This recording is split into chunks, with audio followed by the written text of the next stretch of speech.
So GTA 6 is looking to be one of, if not the biggest game of all time.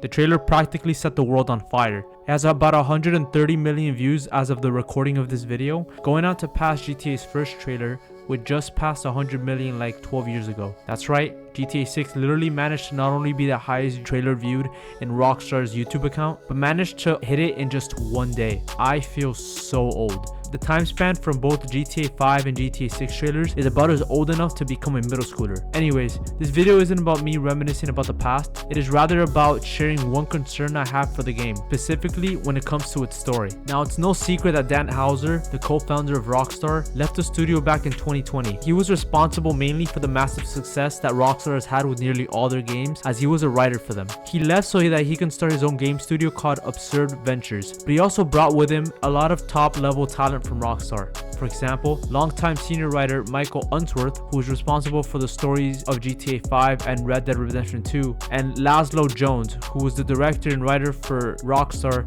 now is appointed as a co-founder alongside Dan Houser for Absurd Ventures. Now, this doesn't mean that GTA 6 is in trouble or that there's trouble in paradise with Rockstar Games, but this does mean that a few of the main pillars of what made Rockstar Games the way it is now gone alongside other developers. Alright, now one can say that Houser and the rest have been a part of GTA 6's development since they left, considering how long 6 has been in development for, and you're right for thinking that. However, one thing about writing scripts for any medium is that things are constantly getting rewritten and changed as projects get closer and closer to finishing. So while the main concept and story of GTA 6 might be kept, the smaller elements of the story decisions and dialogue might not be the same as it was prior to them leaving. This could also just be that some of the creators are tired of being at one place of employment for too long and them just wanting to leave. Keep in mind, Houser was at Rockstar for over 20 years, which, you know, I've never been at a place of employment for that long, but I've been working at the same place for about nearly 4 years, and it feels like a lifetime, so I can barely imagine how those guys must feel.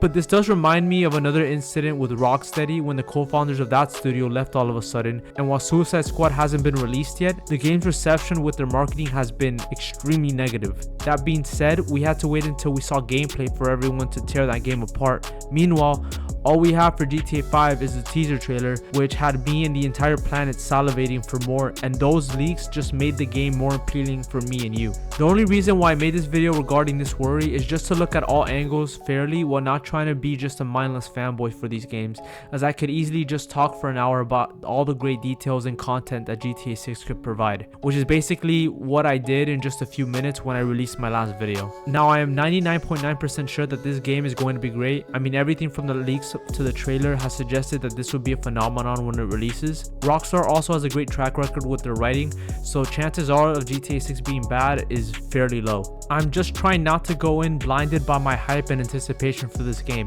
Though knowing me and how long I've been waiting for GTA 6, it's going to be harder than this guy. Speaking of which, this game also releases in just a year and a few months, and if what everyone is talking about online is going to be true, then the game is actually a lot closer than I actually thought it would be.